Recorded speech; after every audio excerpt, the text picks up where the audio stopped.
Good morning, good afternoon, good evening, depending on where you are in this world. This is Hedgen Lee with a morning update for Bitcoin. So, overnight, prices, price actions could be near a potential bounce. And either this bounce is an ABC or it's already done an ABC. It could be either way.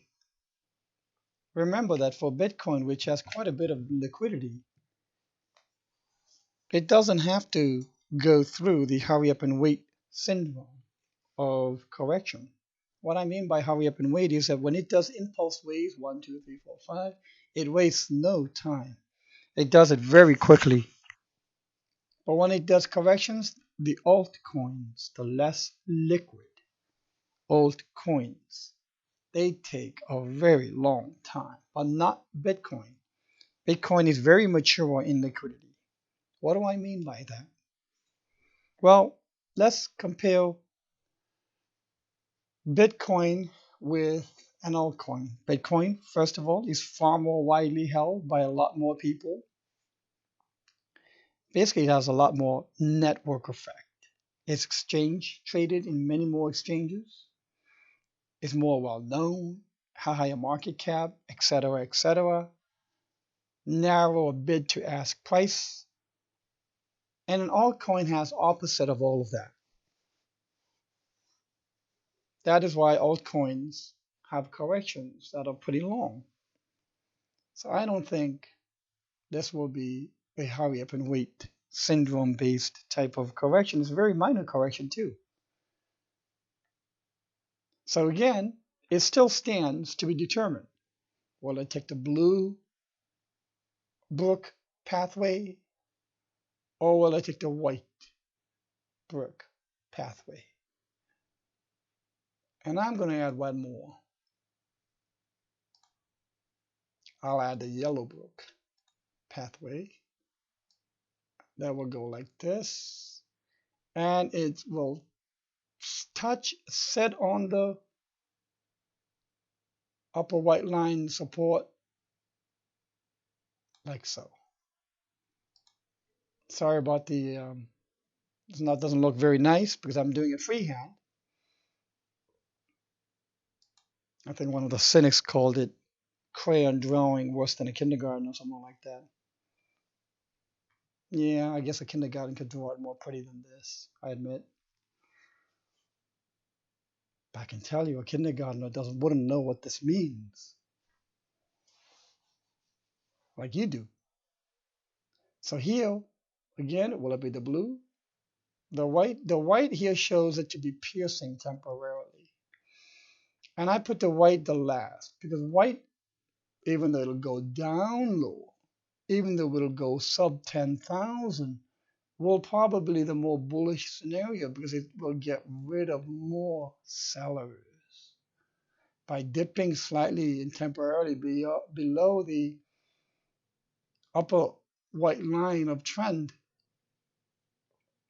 A lot of people are going to freak out. So the weekends, they're going to dump their shares and sell out. And it'll be like a buoy push being pressed underwater only to come right back up. The white to me will be the most bullish. The yellow, the next, where it comes down, sits on the support and bounces off. The blue would be the least bullish to me. And the height of the arrow doesn't mean anything. It's just a trajectory. So I'm giving you with each pathway the rationale or the state of buyer and seller tug of war and why the white pathway would be the most bullish. Okay, here on a close-up, we're looking at the correction which is very nicely traveling within a channel. Look, Very nice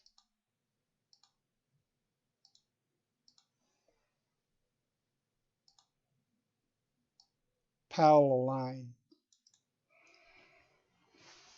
When price travels within a very nice definable between two parallel lines like this, that means usually it's impulsing.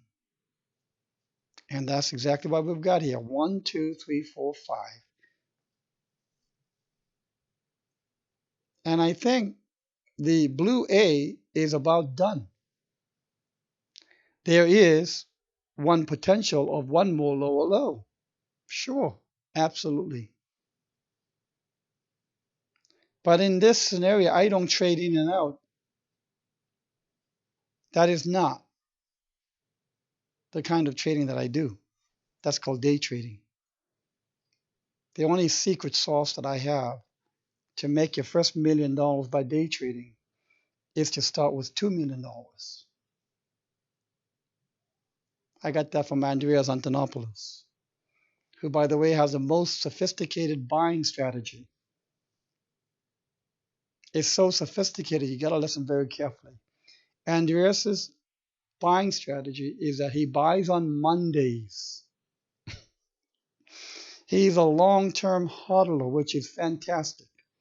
And he dollar cost averages everything and buys on Mondays. Beautiful, solid tactic.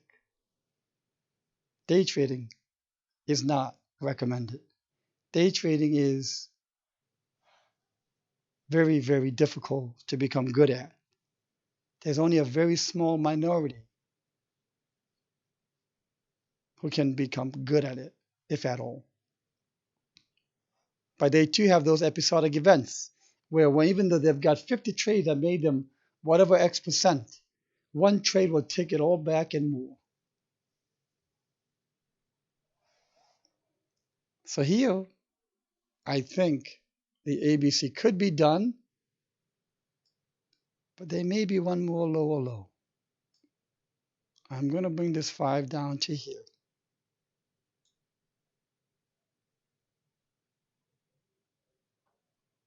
And that means that my 5 will be about equal to 1, which is good.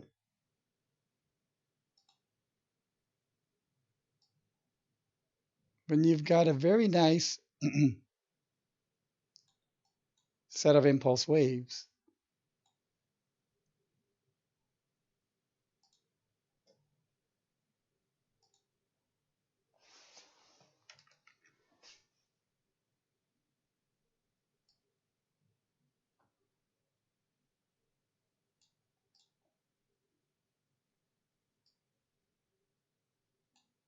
here you can see wave 1 and 5 are about the same. In cryptos as well, when wave 3 is the extended one, usually wave 1 and 5 tend toward equality. And that's pretty much what we've got here. So I think we've got one more lower low.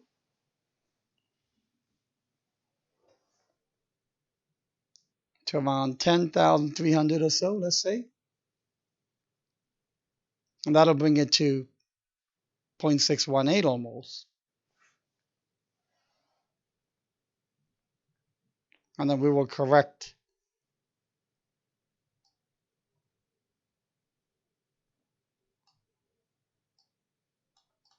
the C wave.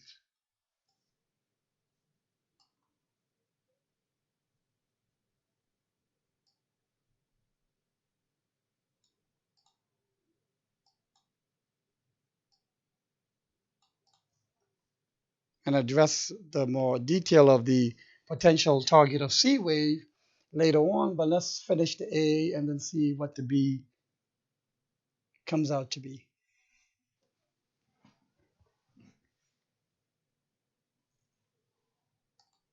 All right, here is the update to the Head and Shoulders. The only thing that I'm noticing here is the non-symmetry that's getting bigger and bigger between the left shoulder and the right shoulder.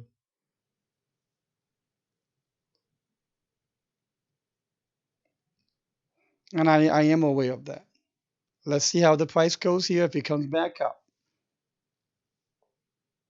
Is there a chance that the symmetry can come out to your down, up, not as down, up, where you have not as down, up, and then you may have a down and an up? Yes, absolutely. Is it possible? You got it. But there's a difference between possible and probable. And that is where technical analysis comes in. For the non-believers out there who are downvoting me because they don't believe in technical analysis and actually want to tell me and dictate to me what I can analyze, what I'm not allowed to analyze, which is absurd. And they swear they'll continue downvoting every one of my posts as long as they don't like it. Well, that's their prerogative. But I think it's not right. So here, this is possible. Could I come towards probable? Yes, but not yet. Let's see how the price action takes us today. And I'll be putting out a midday update. Have a good day.